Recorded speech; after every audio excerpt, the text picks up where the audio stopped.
রক্ত দিয়ে ছিনিয়ে আনা স্বাধীনতা দিল্লির কাছে বিক্রির জন্য নয় বলে মন্তব্য করেছেন বিএনপির সিনিয়র যুগ্ম মহাসচিব রুহুল কবির রিজভী।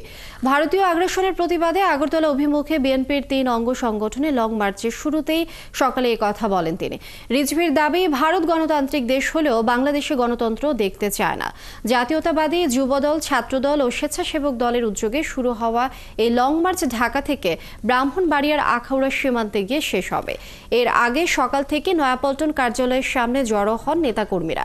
সেখান থেকে মতিঝিল, শাপলা চত্বর হয়ে কাঁচপুর ব্রিজ, নারায়ণগঞ্জের ভুলতা, গাউছিয়া ও কিশোরগঞ্জের ভৈরব বাজারে গিয়ে পথসভা হবে।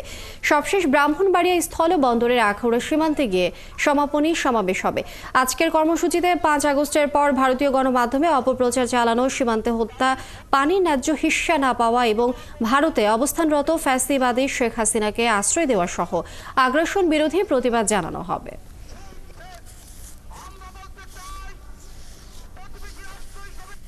ভারতের শাসক গোষ্ঠী গোটা পৃথিবীর গণতান্ত্রিক দেশগুলোর কাছে তারা সমালোচিত, অথচ ভারত গণতান্ত্রিক দেশ, অথচ ওরা নিজেরা গণতান্ত্রিক দেশ, কিন্তু ওরা চায় না বাংলাদেশ, তারা এখানকার জনগণের কথাই চলুক।